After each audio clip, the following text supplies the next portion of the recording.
आता बातमी आहे सुप्रिया सुळे यांच्या एका मोठ्या वक्तव्याची। विशाळगड प्रकरणी गृहमंत्र्यांनी उत्तर द्यावं अशी मागणी खासदार सुप्रिया सुळेंनी केलेली आहे। तसंच विशाळगडावरून गृहमंत्र्यांनी राजकीय रंग आणायला नको अशी टीका सुद्धा सुळेंनी केली। दरम्यान सरकार समाजामध्ये तेढ निर्माण करत असल्याचा आरोप सुद्धा सुळेंनी यावेळी सरकारवर केलाय। माननीय गृहमंत्र्यांकडून एवढीच अपेक्षा होती आमची की शांतता सगळ्यांनी घ्यावी, आम्ही इन्क्वायरी करू, त्याच्यात राजकीय किंवा रंग आणण्याचा काय संबंध। म्हणजे आज महाराष्ट्रामध्ये तणाव वाढवण्यासाठी त्याला खत पाणी घालायचं काम हे गृहमंत्री करतायत असं तुमच्या प्रश्नांमधून दिसतंय, असं साधारण समाजात चर्चा आहे।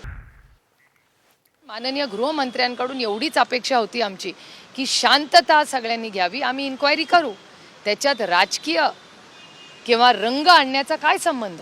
म्हणजे आज महाराष्ट्रामध्ये तणाव वाढवण्यासाठी त्याला खत पाणी घालायचं काम हे गृहमंत्री करतायत असं तुमच्या प्रश्नांमधून दिसतंय, असं साधारण समाजात चर्चा आहे।